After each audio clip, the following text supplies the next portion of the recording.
Hello everyone, welcome back SK Sanu technology. आज के session में हम ये बताने जा रहे हैं कि कंप्यूटर स्टोरेज डिवाइस क्या है और ये आपके कंप्यूटर या मोबाइल में कितना महत्वपूर्ण है। तो चलिए शुरू करते हैं।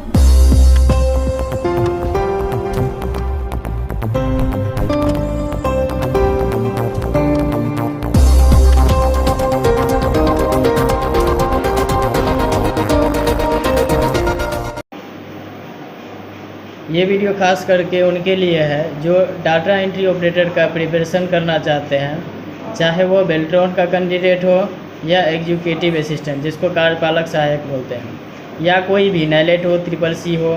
अगर आप ये वीडियो पूरा देख लेते हैं तो लगभग आपका स्टोरेज डिवाइस का सारा प्रॉब्लम सॉल्व हो जाएगा। और अगर आप कोई भी कंपटीशन का भी एग्ज़ाम देते हैं तो कंप्यूटर से कुछ ना कुछ क्वेश्चन पूछ देता है, तो उसमें एक या दो क्वेश्चन इससे में भी पूछ सकता है। तो लगभग जानकारी के पर्पज़ से भी अगर आप एक मोबाइल यूज़र है, मोबाइल परचेज करने जा रहे हैं, तो कि एक बार ये वीडियो देख लें।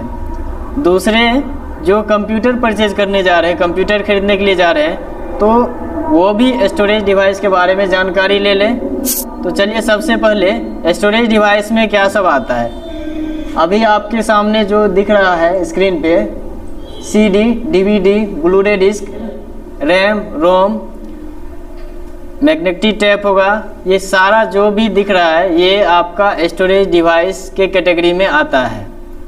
और लेटेस्ट में जो ऐड हुआ है आपका एसएसडी है, बहुत पहले से एसएसडी वाला टेक्नोलॉजी, लेकिन हाल इधर ही ऐड हुआ है। तो चलिए शुरू करते हैं। स्टोरेज डिवाइस है क्या, शुरुआत से शुरू करते हैं। स्टोरेज डिवाइस स्टोरेज डिवाइस एक ऐसा लाइब्रेरी की तरह है जहां आपका डेटा को स्टोर करके रखा जाता है। क्या कह रहा है कि a storage device is used in the computers to store the data. मतलब ये कि आपका कोई भी डाटा को स्टोर करने का काम कौन करता है, स्टोरेज डिवाइस। जैसे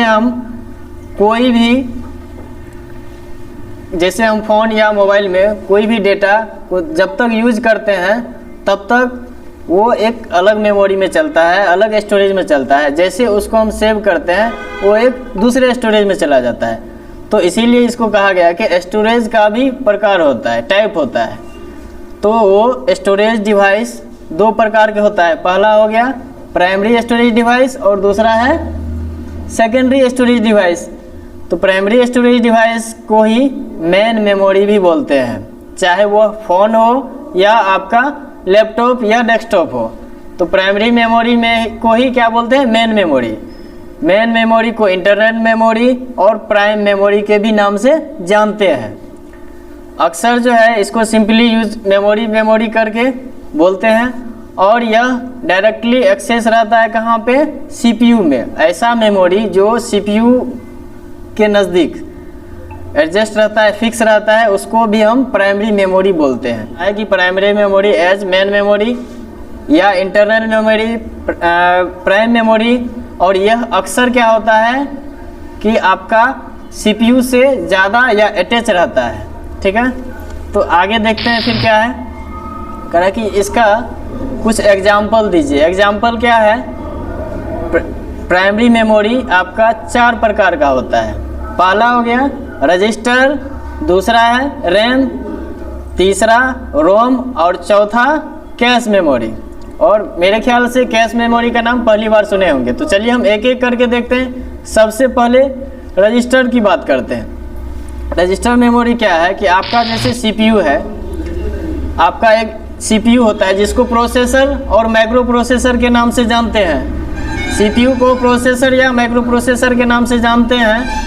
और उसी का एक पार्ट है, जैसे आप कोई भी डेटा टाइप करते हैं तो कुछ देर के लिए जो होल्ड करके रखता है डाटा को, जैसे कट कॉपी ये सब करते हैं, तो वो आपका रजिस्टर मेमोरी में ही रहता है। तो वो सीपीयू में ही ऐड रहता है। आप सिस्टम में या मोबाइल में खोजिएगा ना, तो प्राइमरी मेमोरी में रजिस्टर खोजिएगा तो रजिस्टर नहीं मिलेगा। क्या है कि ये सीपीयू का ही एक पार्ट है। जैसे सीपीयू को 3 पार्ट में बांटा गया है, रजिस्टर, एएलयू और एमयू, सीयू, 4 भाग में।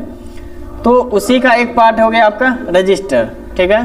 तो अब इसमें डिफिनेशन में क्या है कि register memory is the smallest and fastest memory. यह कह रहा है कि यह मेमोरी सबसे छोटा होता है और यह सबसे फास्ट भी होता है। फिर है it is not part of the main memory, लेकिन इसको मेन मेमोरी का पार्ट नहीं माना गया है। ऐड जरूर है, नाम अगर एग्जाम्पल में लोगे तो मेन मेमोरी में ही आएगा, लेकिन मेन मेमोरी इसीलिए नहीं कहा जाता है। आप इसको प्राइमरी मेमोरी बोल सकते हैं, लेकिन मेन मेमोरी नहीं, इसीलिए नहीं बोल सकते हैं क्योंकि इसका जो लोकेशन होता है, हम बोले कि सीपीयू के अंदर ही रहता है, पार्ट ही है। Which are the smallest data holding elements. तो यह कोई भी डेटा को बहुत ही कम मात्रा में होल्ड करके रखता है, ज़्यादा मात्रा में नहीं। फिर है register temporary hold frequently use data. तो ये जो है सबसे फास्ट होता है। ये memory instruction and memory address that are used by CPU. तो सीपीयू जो कोई इंस्ट्रक्शन देता है बस उसको याद करने के रखने के लिए रजिस्टर का यूज किया जाता है। चलिए रजिस्टर मेरे ख्याल से समझ में आ गया होगा। आगे देखते हैं नेक्स्ट क्या है, रैम। इनका तो नाम सुने होंगे आप, मोबाइल खरीदने जाते हैं या लैपटॉप खरीदने जाते हैं, कौन क्या है, कितना रैम है। तो रैम का सबसे पहले जान लीजिए कंप्यूटर में या मोबाइल में यूज क्या होता है। कहते हैं RAM stands for random access memory. RAM को पूरा नाम बोला जाए या इसके नाम में ही इसका लगभग डिफिनेशन छुपा हुआ है।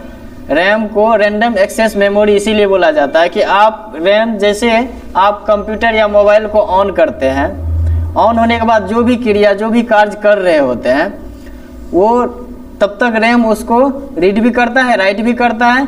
जैसे आपका कंप्यूटर ऑफ हो जाता है, सारा कुछ भूल जाता है। जैसे हम कुछ डाटा टाइप कर रहे हैं, सिस्टम बंद हो गया, लाइट चली गई, तो ये भूल जाता है कि आप कहाँ थे। सारा अगर सेव नहीं किए हैं तो डाटा आपका लॉस्ट, खत्म हो जाता है। तो इसीलिए इसको बोला जाता है रैंडम एक्सेस मेमोरी, मतलब अस्थिरता, स्थिर नहीं है, अस्थिर है, जैसे बंद हो गया, भूल गया। तो रैम इज द मेमोरी, ये भी एक मेमोरी है।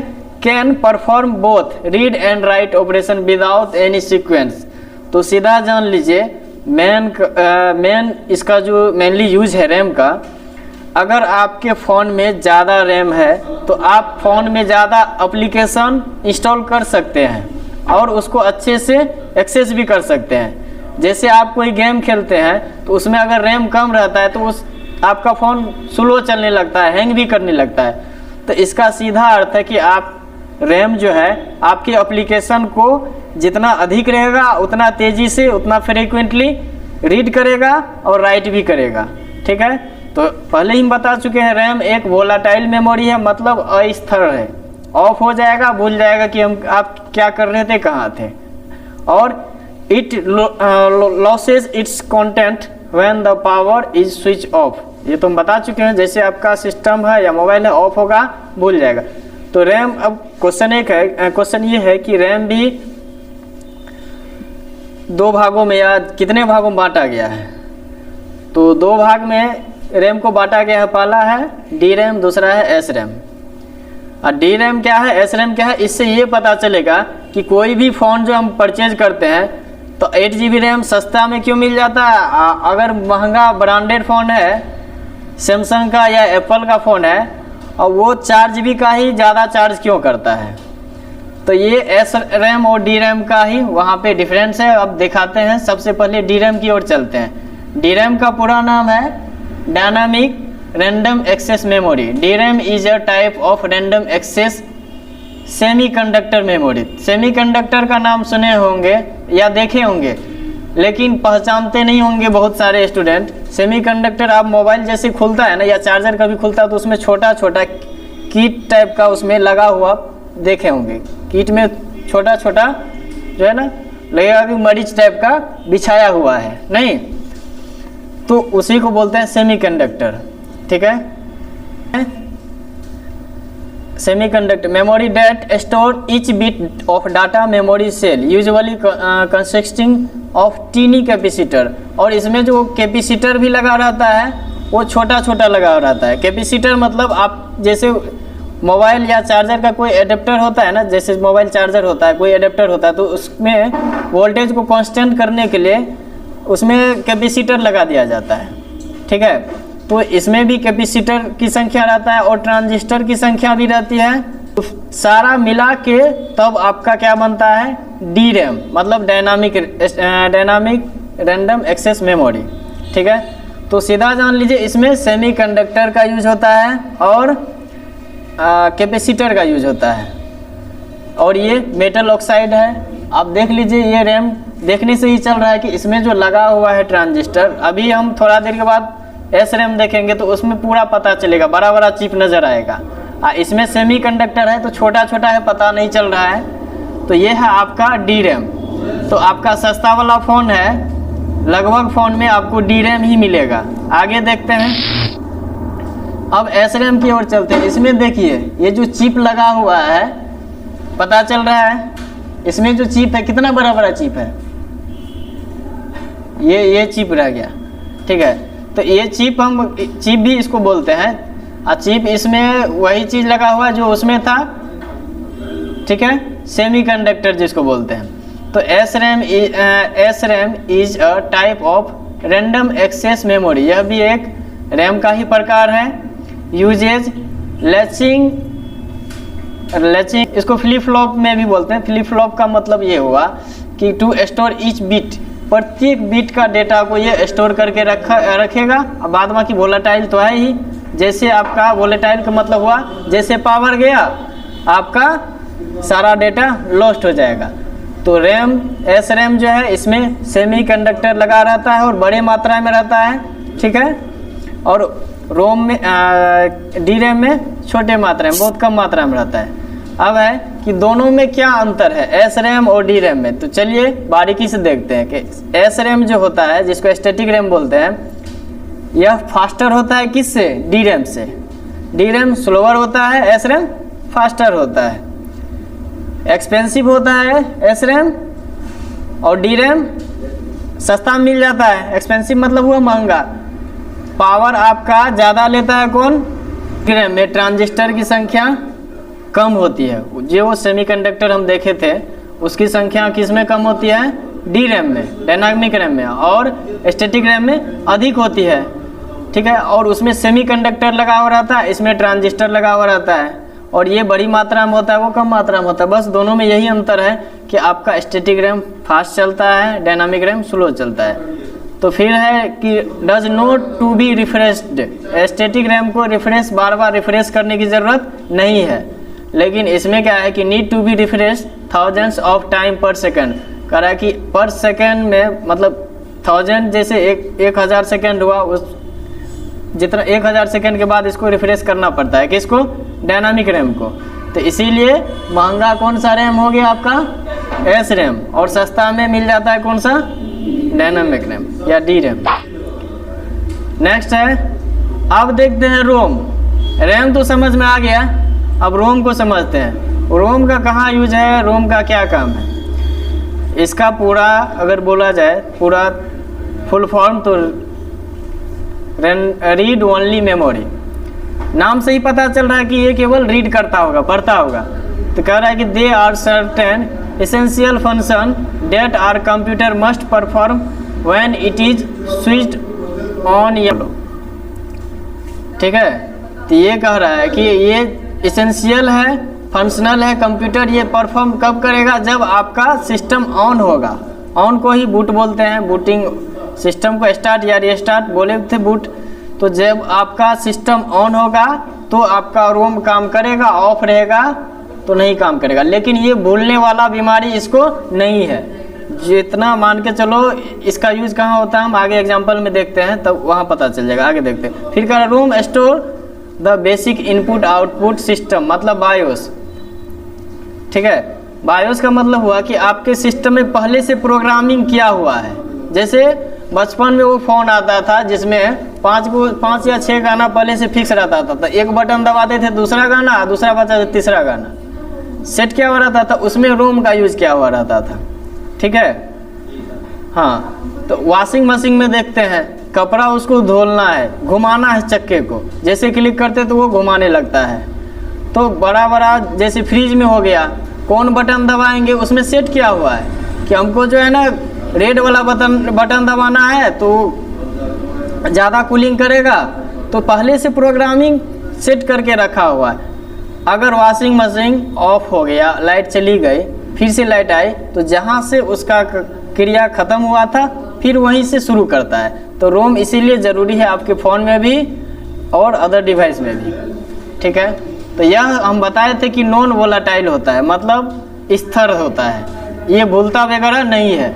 जहाँ से कहानी ख़त्म किया, जहाँ से अपना कार्य को समाप्त किया, जैसे बिजली आएगी फिर वहीं से आगे बढ़ेगी। फिर कह रहा है कि ROM is not limited of computer, कह रहा है यह केवल कंप्यूटर में नहीं लगा हुआ है, इसका यूज बहुत सारे इक्विपमेंट में, other equipment like as washing machine, देखो वॉशिंग मशीन में भी है, माइक्रोवेव खाना पकाने वाला चूल्हा जो होता है उसमें भी किसका यूज होता है, रोम का। फिर आगे देखते हैं कि रोम का भी प्रकार होता है, देख लो रोम 4 प्रकार का होता है। कितने प्रकार का? 4 प्रकार का। पहला हो गया एम रोम, दूसरा है पी रोम, तीसरा ईपी रोम और चौथा ईईपी रोम। तो पहला हो गया एम रोम, तो एम रोम का पूरा नाम हो गया मार्क्स रीड ओनली मेमोरी, ठीक है। तो सबसे पहले एम रोम को देखते हैं। एम रोम में क्या कर रहा है कि the information is storeyed in chip while manufacturing. इसका मतलब ये हुआ कि इसका जो चिप आता है, रोम का जो चिप आता है, जब ये रोम बनता है मशीन में, रोम का जब निर्माण होता है मशीन में, जो भी डेटा है उसी टाइम दिया जाता है। जैसे हम बोले थे शुरू में, एक एग्जांपल दिए थे कि बचपन में जो वो फ़ोन खरीदते थे जिसमें एक दबाते थे तो एक नंबर का गाना, फिर 2 दबाते तो वही बार बार रिपीट होता था, तो उसमें एम रोम ही यूज किया जाता था, ठीक है। क्या कि उसको फिर से उसमें चाहोगे दूसरा गाना चेंज करे तो नहीं होगा। क्यों नहीं होगा? क्योंकि वो जब बन रहा था ना उसी टाइम उसमें फिक्स कर दिया गया कि इतना ही इसमें प्रोग्राम चलना है। आप समझे? इसीलिए कह रहा है कि मैन्युफैक्चरिंग के टाइम जो इंफॉर्मेशन स्टोर कर दिए बस वही रहेगा, and in the whole life time, वही लाइफ टाइम रहेगा, उसको फिर कोई नहीं चेंज कर सकता, वो रैम का वही काम, ठीक है। The information can't be erased, और उसको हम इरेज भी नहीं कर सकते। ये तो हम बता ही दिए कि जो एक बार स्टोर हो गया वो एम रोम का है। अब आते हैं दूसरा P ROM, programmable read only memory, ठीक है। पी रोम क्या है, ये उससे थोड़ा डिफरेंट है। अब डिफरेंट कैसे है वो देख ले। The main difference programmable read only memory from M ROM. M ROM से यह डिफरेंट कैसे हुई एक बात जान लीजिए। While data storage in M ROM during manufacturing, the ROM is manufacture as blank one information storage in it after manufacturing. कह रहा है कि आप क्या कर सकते हैं इसमें, आपका जैसे रोम का चिप बन गया, रोम तैयार हो गया, तो उसके बाद भी आप क्या कर सकते हैं, डेटा को स्टोर कर सकते हो। जैसे मान के चलो ये छोटा वाला फ़ोन है, उसी का एक उदाहरण लेते हैं।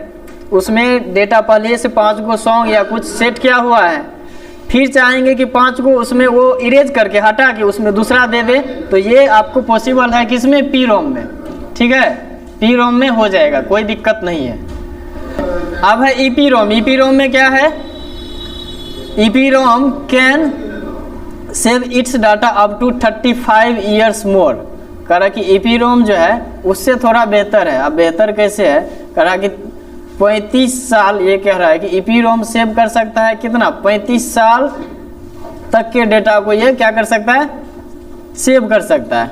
विच can also be written as many times needed. और इसको एक बार नहीं बार बार आप इरेज कर सकते हो, चेंज कर सकते हो, ठीक है।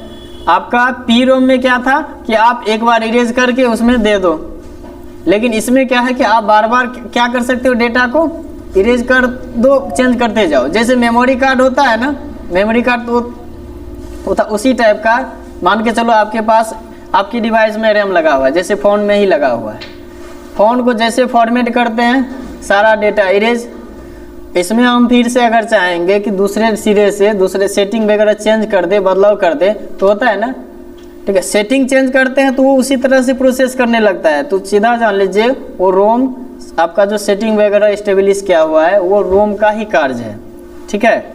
रोम इसीलिए आप जाते हैं तो रोम जो ढूंढते हैं इसीलिए कि आपका स्पीड के साथ साथ आपका ये फंक्शन जो है वो भी ज़्यादा हो और उसको अपने हिसाब से कस्टमाइज कर सके।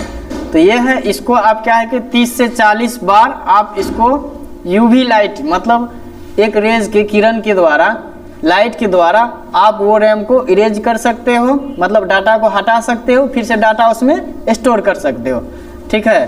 तो ये स्टोर कितना बार कर सकते हो?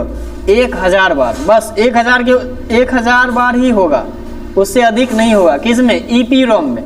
ये 3 वाला जो हम पढ़ रहे हैं, ईपी रोम में क्या होगा, 1000 बार आप इरेज कीजिएगा, उससे अधिक नहीं होगा, खराब हो गया उसके बाद आपका ईपी रोम का कहानी खत्म। तो चलिए ईपी रोम भी क्लियर है, आगे देखते हैं। डबल ईपी रोम है ना, ये क्या है कि electrically erasable programmable read only memory. इसमें इरेज होगा लेकिन वो लाइट के द्वारा नहीं होगा, यूवी रेज के द्वारा नहीं होगा, इलेक्ट्रिकली है, ठीक है। तो ये कह रहा है कि is the one of the latest edition, कह रहा है कि अभी जो आपका लेटेस्ट कहा गया है, सबसे लेटेस्ट मेमोरी डबल ईपी रोम ही है जो अभी आपके फ़ोन में अवेलेबल है। डबल ईपी रोम, ईपी रोम नहीं, ईपी रोम। तो इसमें क्या है, कह रहा है कि at least edition in a long line of different ROM chip. इसमें जो चिप लगा हुआ है बहुत लंबे समय के लिए लगा हुआ है। अब लंबे समय के लिए कैसे, ये भी है इसमें दिया हुआ।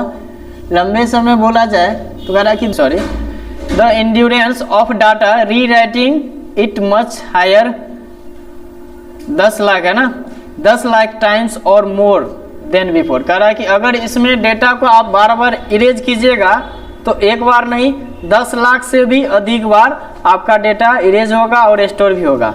जो अभी आपका सबसे लेटेस्ट है रोम में क्या है, ईपी रोम। तो फ़ोन में समझ में आ गया, फ़ोन या कंप्यूटर में रोम का क्या काम होता है। इसका जो भी सिस्टम है, सेटिंग है, वो पहले से जो सेटिंग किया हुआ है, प्रोग्राम किया हुआ है, वो रोम का ही दिया हुआ है, रोम मेमोरी ही में ही स्टोर है वो सारा कुछ। क्लियर है। नेक्स्ट क्या है, कैश मेमोरी। ये नाम मेरे ख्याल से पहली बार सुने होंगे बहुत सारे student. As a solution small, यह देखो बहुत छोटा होता है, कैश मेमोरी बहुत छोटा होता है, लेकिन अगर बोला जाए ना तो सबसे महंगा सबसे फास्ट यही मेमोरी होता है। महंगा भी सबसे है और फास्ट भी है। कह रहा कि fast memory provided between the CPU and main memory. Main memory तो हमको समझ में आ गया कि रैम जो है आपका मेन मेमोरी है, रैम और सीपीयू के बीच में ये बैठा हुआ रहता है, ठीक है। अब क्वेश्चन एक आएगा कि बैठ के ये करता क्या है, इसका क्या काम है, कैश का क्या काम है। कह रहा कि this is called cache memory, the main memory purpose of the memory to reduce speed mismatch between RAM and processor. ये क्या करता है, जैसे मान के चलो अभी यहाँ से बाइक चला के जा रहे हैं मधेपुरा में, तो सिंहेश्वर जा रहे हैं, सपोज दैट मधेपुरा से आप सिंहेश्वर जा रहे हैं या बिहार से पटना जा रहे हैं, तो आपका जो बाइक की स्पीड है एक ही स्पीड में चलती है क्या? नहीं चलती, कभी ज़्यादा स्पीड होगी, कभी कम स्पीड होगी। तो ये क्या करता है, कैश मेमोरी रैम और प्रोसेसर के बीच के स्पीड को बराबर करके रखता है। अगर स्पीड कम हो गया तो ये अपना पावर लगा देगा कि स्पीड बनाने के लिए, तो बस इसका यही काम होता है। रैम और प्रोसेसर के बीच के स्पीड को ये कंटिन्यू बरकरार रखता है, सीधा मिसमैच होने नहीं देता है। ये है कैश मेमोरी का काम। Cache memory is high speed access, और ये जान लीजिए बहुत महंगा होता है और बहुत ही ज़्यादा स्पीड से चलता है ये, ठीक है। Access area that can be either reserve section of main memory और स्टोरेज डिवाइस। तो यह एक रिजर्व सेक्शन रहता है मेमोरी और सीपीयू के बीच में, ठीक है। आपको एग्जांपल में भी यहाँ पे फिगर में यहाँ पे सीपीयू मेन मेमोरी के बीच में है कैश मेमोरी, यहाँ रहता है। तो यहाँ से यहाँ जो डाटा आएगा तो इसके रास्ते होके आएगा। क्लियर है। अब आगे देखते हैं। अब इसको मेमोरी जो कैश मेमोरी जो खरीदने के लिए जाएंगे, ध्यान दीजिएगा, हम मार्केट में गए कैश मेमोरी खरीदने के लिए, सपोज डेट कैश मेमोरी खरीदने के लिए जाएंगे, तो उसको कैसे, रैम में तो समझ में आया, रोम में समझ में आया कि 1 GB 2 GB करके ले लेंगे, लेकिन इसमें देखो ये बनाया गया है L1 L2 L3 L4। अभी आपका सबसे लेटेस्ट पता है L4 ही है, और L4 का कैपेसिटी देख ले कितना है, 128 MB है, और यही हाल आपका पहले स्टोरेज डिवाइस का था। ठीक है, तो अभी एटलीस्ट लेटेस्ट जो है 128 MB तक आया है। कौन मेमोरी? Cache memory. ठीक है, तो L मतलब हुआ क्या? लेवल, लेवल 1, लेवल 2, लेवल 3 और लेवल 4। कोई दिक्कत? आगे बढ़ते हैं। नेक्स्ट है प्राइमरी मेमोरी का कहानी खत्म। ठीक है, अब आते हैं सेकेंडरी। ठीक है, सेकेंडरी मेमोरी क्या है? रखिए, computer usually uses its input output channel to access secondary storage and transfer the desire data using intermediate area in primary storage. करा कि यह जो मेमोरी है सिस्टम के अंदर में भी हो सकता है, बाहर में भी हो सकता है। इनपुट का मतलब ये हुआ कि आपके सिस्टम के या फ़ोन के अंदर में भी हो सकता है, बाहर में भी हो सकता है। अब एग्जांपल के लिए हम बताते हैं, जैसे आपका मेमोरी कार्ड चिप आता है, फ़ोन के अंदर में भी रहता है, वही चिप लगा हुआ है जो इसको आप स्टोरेज डिवाइस बोलते हैं। फ़ोन के अंदर जैसे 64 GB 128 GB 256 GB, ठीक है, अंदर में लगा हुआ है, तो इनपुट अंदर में है ना। आज जो हम पेन ड्राइव बाहर से यूज करते हैं, पेन ड्राइव देखे होंगे, बाहर में लगाते हैं, हार्ड डिस्क है, पोर्टेबल हार्ड डिस्क या SSD है जो बाहर से, तो इसीलिए कहा गया कि इसको इनपुट और आउटपुट दोनों में यूज कर सकते हैं। आगे देखते हैं, secondary memory can be used in either internally और एक्सटर्नली। ये तो हम अभी बता चुके हैं कि अंदर में भी लग सकता है, बाहर में भी लग। In which all data storage long time, यह डेटा जो है ना 1-2 मिनट के लिए स्टोर नहीं करता है, लंबे समय के लिए करता है। It is not directly accessible bye CPU। कह रहा है CPU इसको डायरेक्ट नहीं एक्सेस करता है। हम तो इससे पहले बताए कि CPU सीधा जो कोई भी जानकारी है, CPU रैम देखे थे, रैम उसके बीच में आता है कैश, तो वो CPU के नज़दीक में वही है, रैम है। तो ये CPU के सबसे नज़दीक में नहीं है, CPU से डायरेक्ट एक्सेस नहीं होता है। तब एक्सेस होगा जब आप डेटा को सेव करते हैं। ठीक है, इसमें जो डेटा सेव कर दिए बिना आपको इरेज किए हुए नहीं हटेगा, चाहे लाइट आ जाए कि चला जाए, कुछ भी हो जाए, शॉर्ट सर्किट लग जाए, सिस्टम खराब भी हो जाए, फिर भी आपका डेटा स्टोर रहेगा। हाल ही में एक हेलीकॉप्टर क्रैश हुआ था, याद होगा, डिफेंस वाला हेलीकॉप्टर क्रैश हुआ था ना, तो उसका डेटा बाद में निकाल के देखा गया कि क्या रीजन था, क्योंकि वो रिकॉर्ड जो होता है उसमें डिवाइस लगा हुआ है, सेकेंडरी स्टोरेज डिवाइस, क्योंकि वो जल गया, कुछ भी हो गया, अभी भी उसका डेटा अभी भी स्टोर है।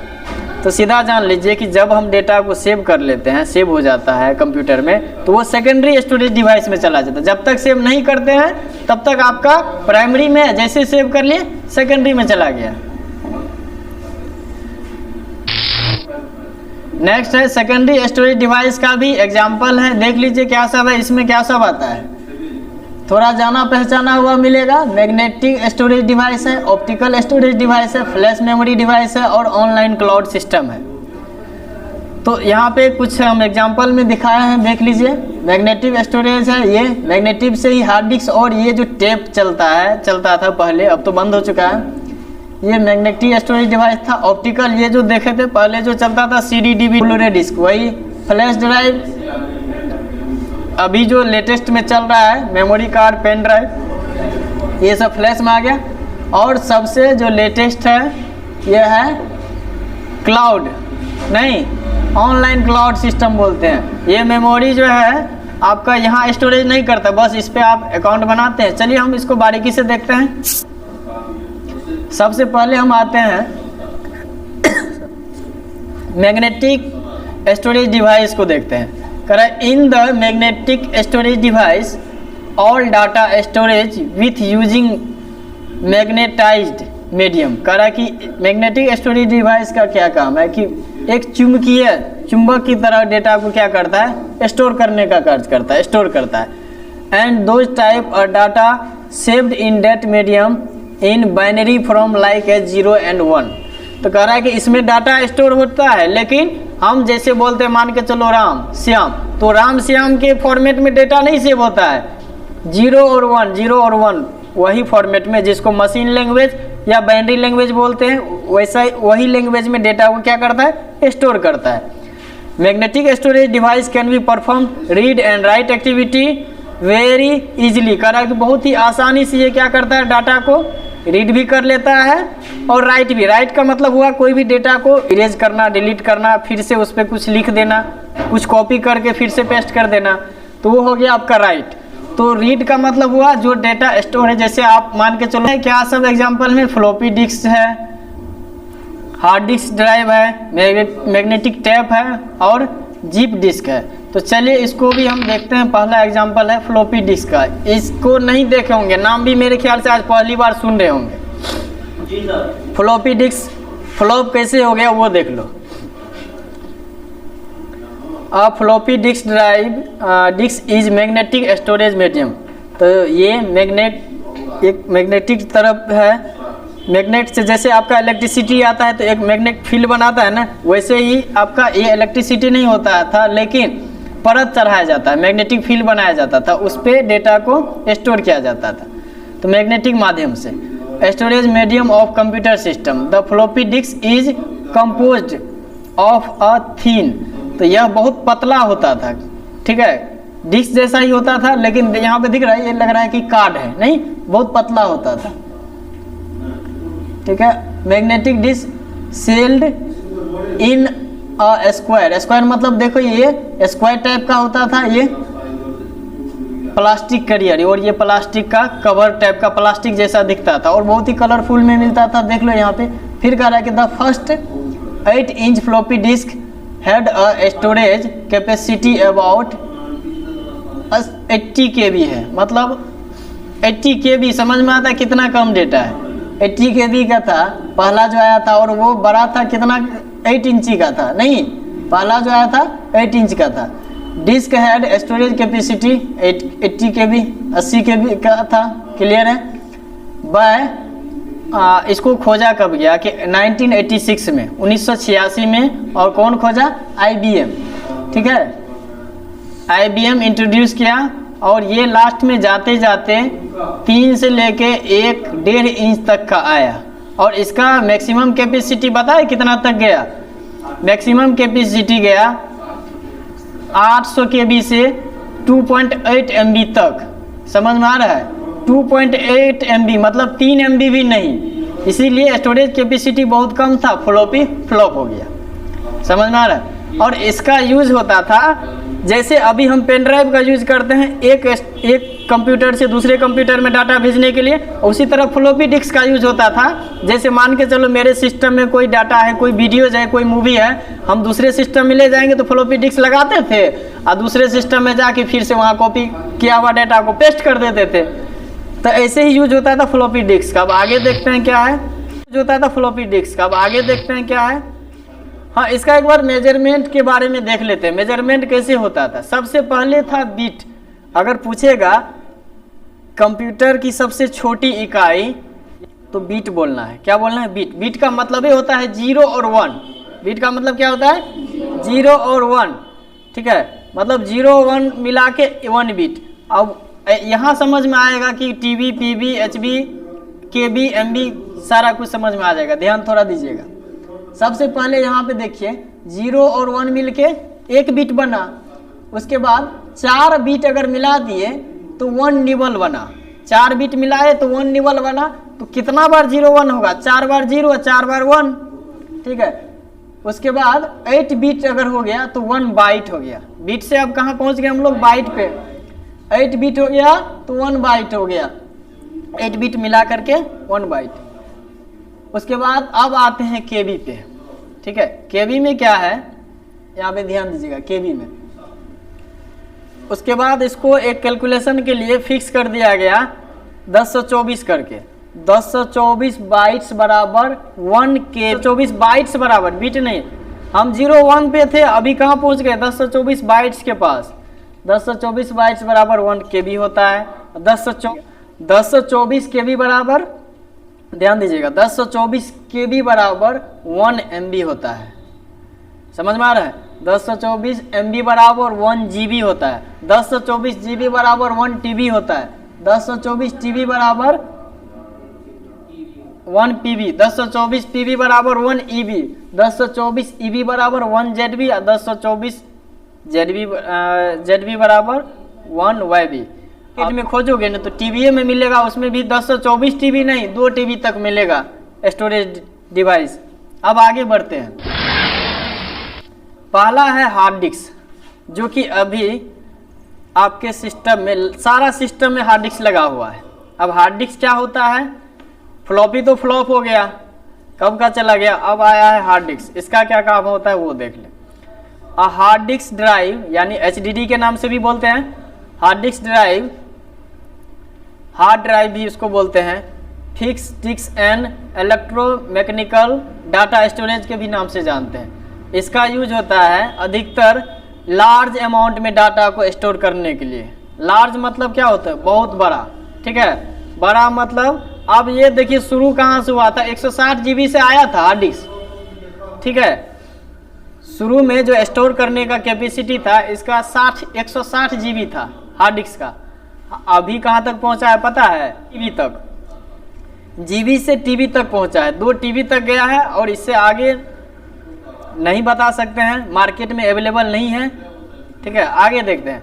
अ hard disk unit comes with a set rotation speed varying from 4500 to 7200 RPM।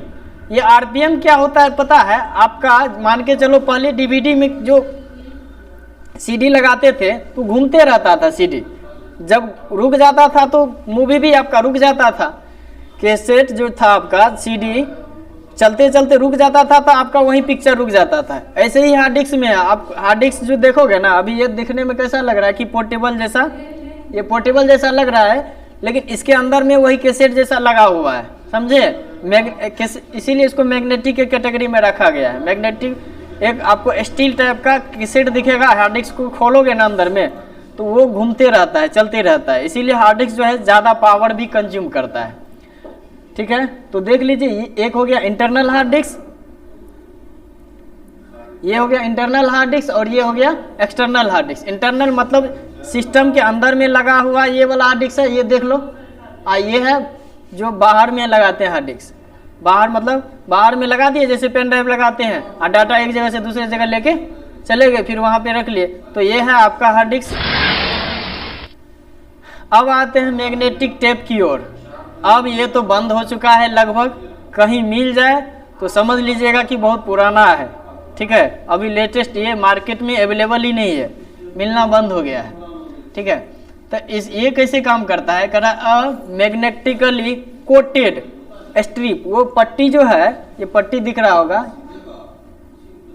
यहाँ पे, ये चक्का में से जो पट्टी निकल रहा है इधर साइड में देख रहे, ये पट्टी, हाँ, यही पट्टी पे जो है ना आपका कोड करके हुए डाटा रहता था 0101 के फॉर्मेट में। जैसे राम आम खाता है, सपोज डेट हमको लिखना है, इस पे चढ़ाना है, तो राम आम खाता है नहीं, वो 010101 करके सेव करता है। कोई भी स्टोरेज डिवाइस ले लो तो ये भी वही कर रहा है कि coated strip plastic with which data can be encoded. तो डाटा क्या रहता है? इनकोडेड क्या रहता है? वही पट्टी पे। फिर कह रहा है tapes for computer are similar tape use to store music. तो म्यूजिक स्टोर करने के लिए अधिकतर इसका यूज होता था।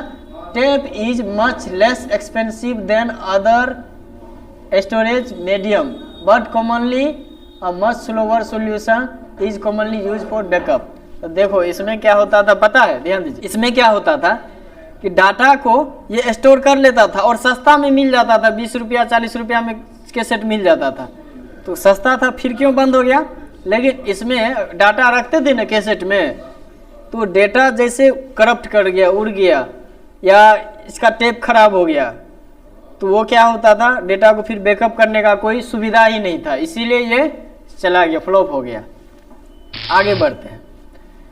जिप डिस्क, ये भी बहुत कम लोग देखे होंगे, इनका यूज कंप्यूटर में होता था। अब क्या करने के लिए होता था? ये देखो, ये फ्लॉपी को फ्लॉप यही किया, जिप डिस्क ही किया। जीप डिस्किटे लिखा हुआ है, Zip diskette, hardware data storage device develop by Iomega. इसको लोमेगा कंपनी डेवलप किया था। ये कितना बड़ा आता था, 1.44 इंच में फ्लॉपी ड्राइव आता था। ठीक है, फ्लॉपी ड्राइव ये स्टैंडर्ड था फ्लॉपी ड्राइव से 1.44 फ्लॉपी ड्राइव जैसा। Capable hold up 100 MB। एक आया था फ्लॉपी डिस्क जो कि 3.8 MB की 2.8 MB तक आया था। एक फ्लॉपी, उसके जगह पे जीप डिस्क आ गया जो कि 100 MB से लेके 250 MB तक का है। ये भी उतना ज़्यादा दिन रहा नहीं, 100 MB से लेके 250 MB तक का आया बस। उसके बाद new drive and it's removable floppy disk. लेकिन इसका काम होता था जैसे अभी पेन ड्राइव का होता है, एक जगह जैसे फ्लॉपी डिस्क का होता है, डाटा यहाँ से कॉपी किए फिर दूसरे कंप्यूटर में जाके रख दिए। इस तो जीप डिस्क का वही यूज होता था। Now less popular, user need to larger store capable. तो ये पॉपुलर क्यों नहीं है अभी पता है, क्योंकि इसमें भी कैपेसिटी उतना स्टोर करने का क्षमता नहीं था, 250 MB तक ही था। अब आगे बढ़ते हैं। अब है ऑप्टिकल स्टोरेज डिवाइस। ठीक है, ये तो देखे होंगे। ठीक है, पहले पिताजी या जो भी घर में बड़े हैं मूवी देखने के लिए जो डिश लाते थे ना, तो वो एक में आधा मूवी रहता था CD में, एक में आधा फिल्म और दूसरे में उसका पूरा पार्ट। इंटरवल से पहले एगो डिश में या इंटरवल के बाद दूसरे डिश में। फिर धीरे धीरे डेवलप किया तो DVD ले आया। DVD में क्या था कि 4 गो 5 गो मूवी एक गो में आता था। उसके बाद ब्लूरे डिस्क आया। जब तक ब्लूरे डिस्क पॉपुलर होता तब तक में इधर से आ गया आपका पेन ड्राइव, फ्लैश मेमोरी, सब को हटा दिया जितना था। तो चलिए इसको देखते हैं ये क्या सब कर रहा है कि in the optical storage device read and right. ये भी रीड और राइट करने का एक्टिविटी रखता था। और ये कैसे रीड करता था, लेजर जिसको लेजर बीम या लाइट बोलते हैं। आप ध्यान दीजिएगा, कभी कभी देखते होंगे कि जिसके घर में CD या DVD होता था, CD DVD राइटर, तो उसको खोल के कभी कभी वो लेंस को साफ करता था ताकि उस पर फोकस अच्छे से जाए। किस चीज़ का फोकस, लेजर बीम का या लाइट का। ठीक है, all recording information store an optical disk. तो जितना स्टोर करता था डेटा सारा ऑप्टिकल डिस्क पे होता था। As per opinions data scientist that compact science is most useful huge data storage. तो उस समय में बताओ कहाँ हम MB में अटके हुए थे। उस टाइम के लिए ये जो लेके आया इसमें उससे अधिक कैपेसिटी का आया। ये आपका 750 MB तक डाटा स्टोर कर लेता था। तो उससे तो अधिक था ना आपका जो जीप डिस्क था, उससे तो अधिक है। 300 था, ये 750 तक स्टोर कर लेता था डाटा। तो इसीलिए CD जो है उसका जगह ले लिया। इसके बाद क्या है कि ये कह रहा है कि there big advantage are not costly. और सबसे बड़ी बात ये था ये सस्ता मिल जाता था, 60-70 रुपया में डिस्क मिल जाता था। हल्का भी होता था और आसानी से उस डिस्क को एक जगह से दूसरे जगह ले जाने में भी कोई दिक्कत नहीं होता था। और दूसरी सबसे बड़ी बात क्या है कि इसको निकालना और लगाना पड़ता था। ठीक है, ये CD को ला के लगाना पड़ता था फिर निकालना पड़ता था। ठीक है, जैसे हार्ड ड्राइव को लगाते हैं निकालते हैं, जिसको हार्ड डिस्क भी बोलते हैं। तो the most common type of optical disk देख लो। ऑप्टिकल डिस्क में क्या था, पहले तो CD आया, उसके बाद आया DVD और सबसे लास्ट में आया BD मतलब ब्लूरे डिस्क। तो CD का compact disk, digital versatile disk, DVD का और BD ब्लूरे डिस्क। अब देखते हैं तीनों में क्या अंतर है, क्या डिफरेंस है और तीनों का कितना कितना तक स्टोरेज कैपेसिटी है। तो पहली बात स्टोरेज कैपेसिटी का बात करें CD का, तो कैपेसिटी का बात करें तो 700 MB तक था। कहाँ 300 तक हम घूम रहे थे, कहाँ ये 700 ले आया। और DVD आया तो ये तो रिकॉर्ड ही तोड़ दिया। GB आपका MB से GB पहुंचा दिया। 5 GB से 17 GB तक डेटा को स्टोर करने का क्षमता रखा। फिर कैपेसिटी में BD का बात करें ब्लूरे डिस्क का, तो ये 50 GB तक। ठीक है, अब इसका हम बात करें वेव लेंथ का, तो वेव लेंथ भी था इसमें 780 nm था, 650, 405 mm। इसके बाद हम राइट स्पीड की बात किया जाए, राइट से आपका कॉपी कस्ट होता कितना स्पीड से वो डेटा को रीड करता है। तो देख लो 1200 KB पर सेकेंड, उसके बाद 10.5 MB पर सेकेंड, उसके बाद 26 MB पर सेकेंड, सॉरी 36 MB पर सेकेंड। तो ये जितना स्पीड आपका ये बढ़ते गया रीड और राइट करने का, आपका कोई भी मूवी कोई भी डेटा को उतना जल्दी से स्टोर करने का कैपेसिटी या रीड करने का कैपेसिटी, आप जैसे इसमें मेमोरी कार्ड लगाते हैं अभी, तो कितना जल्दी रीड राइट करेगा, तो वही होता है उसका स्पीड। क्लासिक इसमें मेमोरी कार्ड में तो क्लासिक 1 2 3 4 करके आता है ना, लेकिन इसमें बस ऐसे ही करके आता था कि उसका स्पीड क्या है। एग्जाम्पल में देख लो, सीडी का भी प्रकार था, क्या क्या प्रकार था, सीडी रोम था, सीडीआर था, सीडीआरडब्ल्यू था। ये डीवीडी का डीवीडी रोम, डीवीडीआर, डीवीडीआरडब्ल्यू। उसके बाद ब्लू रे डिस्क का बीडीआर, बीडीआरई, रीड एंड राइट। तो चलिए ये था आपका सीडी, डीवीडी और ब्लू रे डिस्क, जो कि अभी नहीं है, अभी इसका भी कहानी खत्म कर दिया और कौन किया, अब वही आएगा जो इसको भगाया है, मतलब हटा दिया है। नहीं, हाँ, फ्लैश मेमोरी डिवाइस, ये उसका पता में भी है। ठीक है, जो ज़्यादा कैपेसिटी वाला डेटा लेके आया उसका वर्चस्व मार्केट में उस टाइम के लिए था। एक टाइम के लिए हार्ड डिस्क क्या कहते हैं, सीडी का भी वर्चस्व था। हर एक दुकान में देखते ना तो पूरा लगा हुआ था, लगता कि पत्ता बिछाया हुआ है। ठीक है, अभी कहीं नहीं मिल रहा है। तो देखो एक समय था, अभी का एक समय है। Flash memory device, flash memory device क्या है, कह रहा है कि flash memory a type of floating gate memory. ठीक है, स्टोर कर सकते हैं, इरेज कर सकते हैं, और इसको इलेक्ट्रॉनिक इरेज कर सकते हैं। इसमें कोई रेज का और इसको रीड करने के लिए कोई यूवी रेज, अल्ट्रा रेज का जरूरी नहीं पड़ता है। तो चलिए देखते हैं इसको डेवलप कौन किया था। देखो डेवलप कौन किया था, अभी कौन है मार्केट में वो भी पता चल जाएगा। इसको फ्लोटिंग गेट मतलब फ्लैश मेमोरी को डेवलप किया था तोशिबा कंपनी, लेकिन अभी मार्केट में धमाल मचा रहा है कौन, सैनडिस्क का सुने होंगे, सैनडिस्क का SD सैनडिस्क रहता है ना, सैनडिस्क SD करके लिखा रहता है। तो 1980 में खोजा था तोशिबा, और ये कौन सी पर बेस्ड है, EEPROM। ये जो है देखो EEPROM यहाँ भी आ गया, आपके मेमोरी कार्ड में भी आ गया। ठीक है, इसीलिए EEPROM कहते हैं, क्योंकि इसमें डाटा जो हम स्टोर करते वही रहता है ना, दूसरा थोड़ी आ जाता है। जो जितना दे दिए प्रोग्राम सेट कर दे उतना ही काम होगा, उससे अधिक नहीं होगा। इसीलिए EEPROM पे आधारित है टेक्नोलॉजी।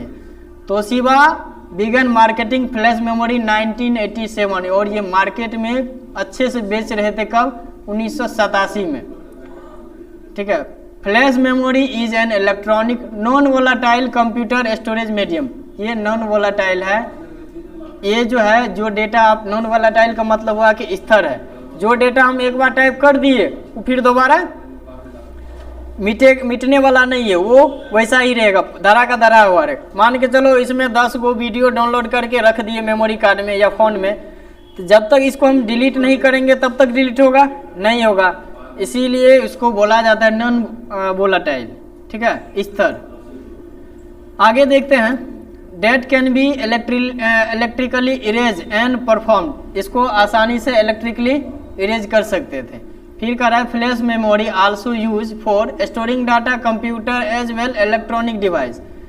और इसका यूज कहाँ कहाँ होता है ये जान लीजिए।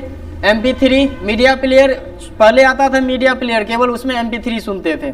उसके बाद डिजिटल कैमरा में यूज होने लगा। उसके बाद SSD में यूज होने लगा, SSD सॉलिड स्टेट ड्राइव। ठीक है, फिर हम आगे बढ़ते हैं। आगे क्या है, नहीं फ्लैश मेमोरी का USB फ्लैश ड्राइव है। USB जैसा ही होता था, जंप ड्राइव या थंब ड्राइव। ठीक है, उसके बाद मेमोरी कार्ड या SD कार्ड, उसके बाद आया SSD कार्ड। ठीक है, जो कि अभी आपका सब यहाँ फिगर में देख रहे होंगे, ये हो गया आपका SD कार्ड, ये है आपका SSD कार्ड। दोनों में क्या अंतर है हम आगे देखते हैं। और उसके अंदर जो लगा हुआ रहता है ये देख लो, तभी जो नहीं देखे थे अभी देख लो, यही छोटा छोटा जो है ना सेमीकंडक्टर है। ठीक है, ये छोटा छोटा आप देखे होंगे, दोनों बगल लूप रहता है, बीच में ये मरीज टाइप का।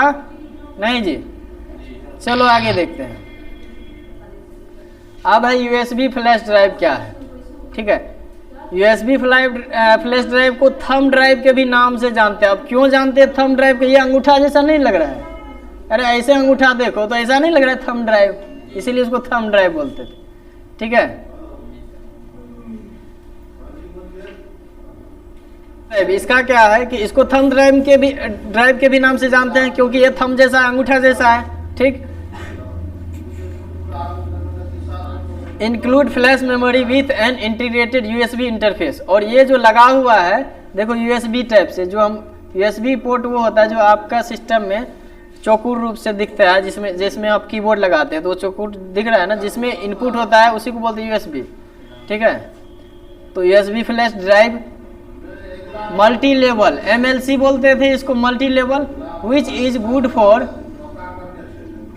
3000 से 5000 है ना, 3000 to 5000 पर इरेज साइकिल वैल्यू। देखो अगर आप एक पेन ड्राइव खरीद रहे हो, ठीक है, फ्लैश ड्राइव ले रहे हो, तो उसको जो है क्या पहले जो गुड कैपेसिटी था 3000 से लेके 5000 तक उसको इरेज कर सकते थे। इरेज का मतलब क्या, कोई डाटा डाल दिए फिर उसको फॉर्मेट कर दिए, फिर डाल दिए फिर फॉर्मेट कर दिए, वो प्रोसेस 5000 तक पहले चलता था। अभी कहाँ पहुंचा है वो देखते हैं।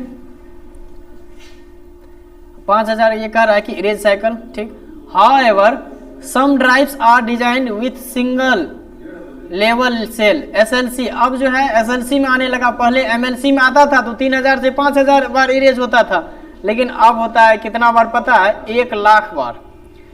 देख लो वहां पे लिखा हुआ है, यहाँ पे कि 100,000 है,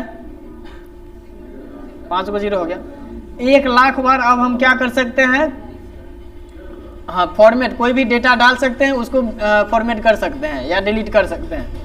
तो largest storage capacity 2 TB flash drive available in the market. अभी मार्केट में कितना तक ड्राइव अवेलेबल है, 2 TB तक। कितना तक, 2 TB तक। और USB flash drive also known as USB stick, और इसको यूएसबी स्टिक के भी नाम से जानते हैं। देखो क्या क्या नाम दिया गया, USB drive, flash drive, thumb drive, और लास्ट में यूएसबी स्टिक बोल दिया, मतलब यूएसबी छड़ी। ठीक है, अब नेक्स्ट देखते हैं।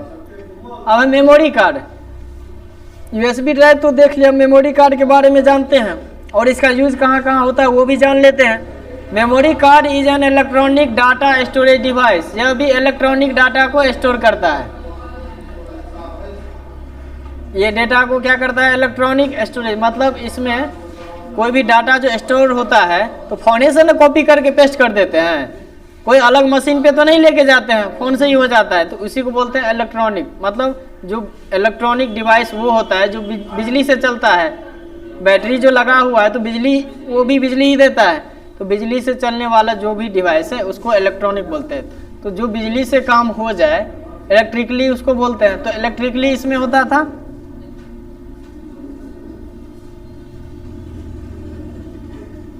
Using flash memory, there are typically using flash memory. यह एक फ्लैश मेमोरी क्या है, डिजिटल इंफॉर्मेशन स्टोर करने के लिए क्या करता था पहले, उसके बाद फ्लैश मेमोरी का यूज करने लगा। They are commonly use in portable electronic device, यह पोर्टेबल इलेक्ट्रॉनिक डिवाइस में यूज होता था। जैसे आपका मोबाइल फोन हो गया, डिजिटल कैमरा हो गया, लैपटॉप हो गया, इसमें क्या यूज होने लगा, SD कार्ड, स्टोरेज क्या कहते हैं, सिक्योर डिजिटल कार्ड बोलो या मेमोरी कार्ड के नाम से भी जानते हैं, मेमोरी कार्ड। तो वो कहाँ कहाँ यूज होता है, मोबाइल में, कैमरा में, लैपटॉप में SD कार्ड यूज होता है, जो कि अभी इसका लार्जेस्ट कैपेसिटी कितना है, 2 TB। जितना आपका USB ड्राइव का है उतना SD कार्ड का भी है, मेमोरी कार्ड का भी है। नेक्स्ट क्या है,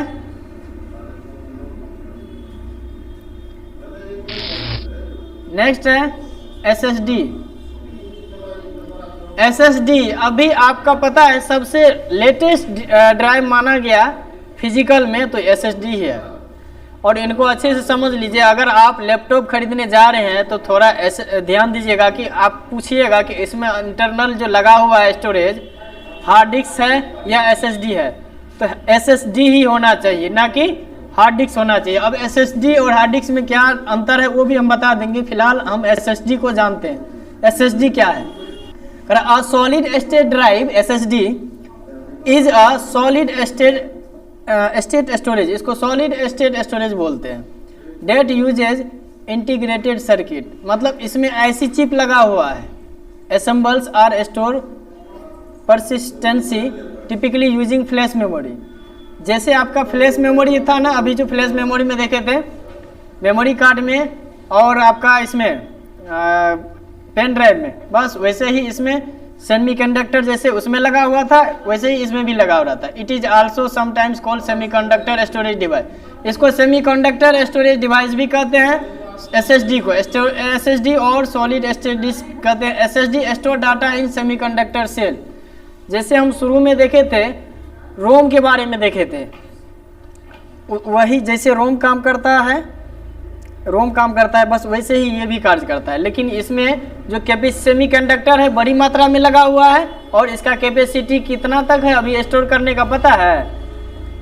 यहाँ पे देख लो 100 टीबी। कहाँ हम 2 टीबी पे घूम रहे थे और एसएसडी आया, ये तो 100 टीबी पे को पार कर दिया। अब देखो कुछ दिन में देखने के लिए एसएसडी ही मिलेगा। हार्ड डिस्क ड्राइव का कहानी ये खत्म करने वाला है। अभी तक तो नहीं हुआ है लेकिन बहुत जल्द ही पत्ता साफ कर देगा ये एसएसडी।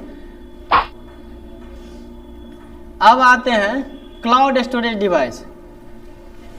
क्लाउड स्टोरेज डिवाइस क्या है? इसमें बस काम जो इसका कंपनी है, कंपनी अब कौन सा है? गूगल ड्राइव है, फ्लिकर है, स्काइप ड्राइव है, सैमसंग ड्राइव भी अब देने लगा है, रियलमी ड्राइव भी, ये सब भी अपना ड्राइव बना के रखने लगा। ये करता क्या है, जैसे हम एसएसडी या हार्ड डिस्क खरीदते हैं ना मार्केट में, ये भी वही करता है, खरीद लेता है।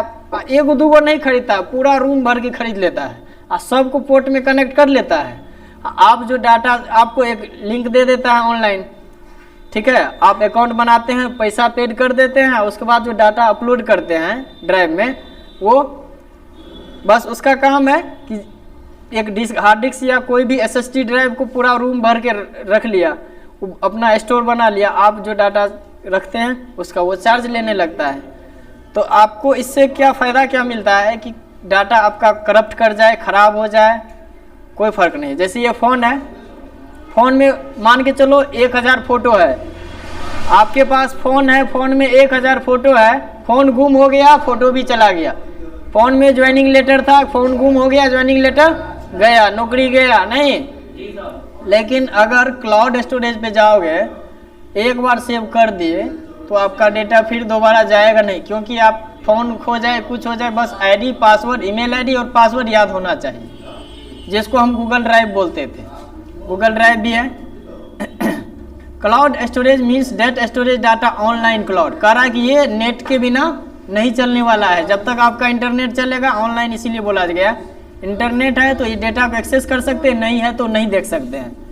Where data storage in accessible from multiple distribute. कह रहा है कि इसको जो है ना, आप एक जगह अगर सेव कर दिए, अभी हम मधेपुरा में कोई डेटा गूगल ड्राइव में अपलोड कर दिए तो अमेरिका में जाके डाउनलोड करेंगे, आईडी पासवर्ड से तो नहीं दिखेगा। इसीलिए इसको बोलते हैं कि आप कहीं भी इसको प्रोसेस, मल्टीपल डिस्ट्रीब्यूशन, कहीं भी इसको यूज कर सकते हैं, डिस्ट्रीब्यूट कर सकते हैं, बांट सकते हैं।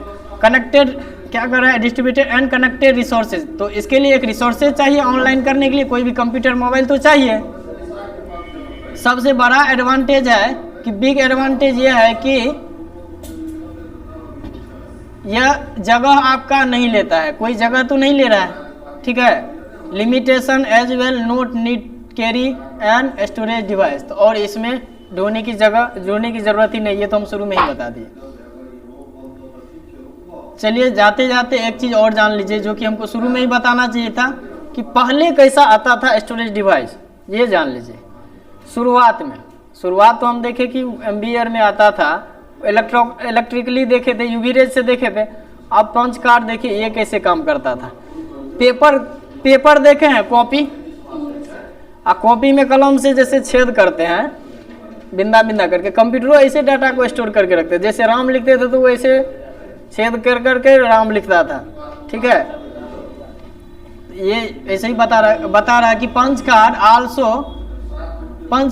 Also punched card is a piece stiff paper that hold digital data. ये डिजिटल डाटा को होल्ड कहाँ करता था, एगो पेपर में, ठीक है। रिप्रेजेंट द प्रेजेंस और एब्सेंस होल्स। हम अभी बताए ना कि पेन से जैसे नहीं छिद्र करते हैं, वैसे ही डेटा को ये क्या करता था, स्टोर करता था, ये काम होता था। जैसे हम शुरू में पेज पे लिखते हैं ना, बाद में कंप्यूटर पे आते हैं, वैसे ही पहले स्टोरेज डिवाइस में भी था। Punch card were once common in data processing application directly control automatic machinery, और इसको एक जगह से दूसरे केवल मशीन में ही यूज किया जाता था और कहीं नहीं। Punch card date back to late 18th early 19th centuries when they were used program cloth making machinery and looms in the 1880 century। मतलब कह रहा है कि इसका यूज होते होते जो है ना कपड़ा मशीन में यूज होने लगा, धीरे धीरे जो है इसका भी कहानी खत्म हो गया। तो पंच कार्ड एक बार देख लेते हैं कैसा है। देख लो पंच कार्ड को, यहाँ लिखते थे वो इधर से छिद्र करते जाता था, होल करते जाता था, ठीक है। इस टाइप का जैसे डेटा रखते थे वैसे होल बनाता था 0101 करके, ठीक है। राम लिखते थे तो इसमें राम नहीं लिखाता था, 0101 लिखाता था। Thanks for watching video.